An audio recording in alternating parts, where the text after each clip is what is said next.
అందరికీ నమస్కారం. భారత్ మాతాకి జై. గత 10 సంవత్సరాలుగా నరేంద్ర మోడీ గారి కేంద్ర ప్రభుత్వ పథకాల గురించి వివరిస్తూ కొన్ని అంశాలు మీ ముందు ఉంచుతున్నాను.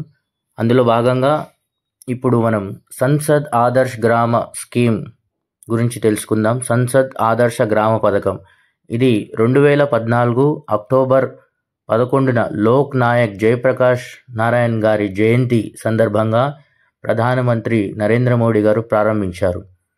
ఈ పథకం యొక్క లక్ష్యం గుర్తింపబడిన గ్రామ పంచాయతీల సమగ్ర అభివృద్ధికి దారితీసే ప్రక్రియలను ప్రారంభించడం. ఈ పథకం కింద ప్రతి పార్లమెంట్ సభ్యుడు 2019 నాటికి తన నియోజకవర్గంలో ఏవైనా 3 గ్రామాలను ఆదర్శ గ్రామాలుగా మార్చాలి. 2024 నాటికి ప్రతి పార్లమెంట్ సభ్యుడు కనీసం 8 ఆదర్శ గ్రామాలుగా తీర్చిదిద్దాలి.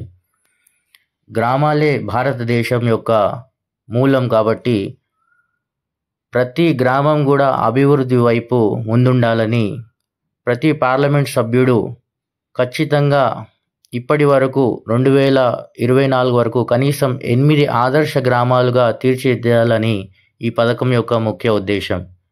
ఇలా గ్రామాలను అభివృద్ధి చేసుకుంటూ దేశం అభివృద్ధి వైపు నడిపించే బాధ్యత ప్రతి ఒక్క పార్లమెంట్ సభ్యుడి పైన ఉంది కాబట్టి ఈ స్కీమ్ ఎంతగానో ఉపయోగపడింది. ఇలానే భారతం అభివృద్ధి వైపు ముందుకు సాగుతుండాలని మనస్ఫూర్తిగా కోరుకుంటూ భారత్ మాతాకి జై.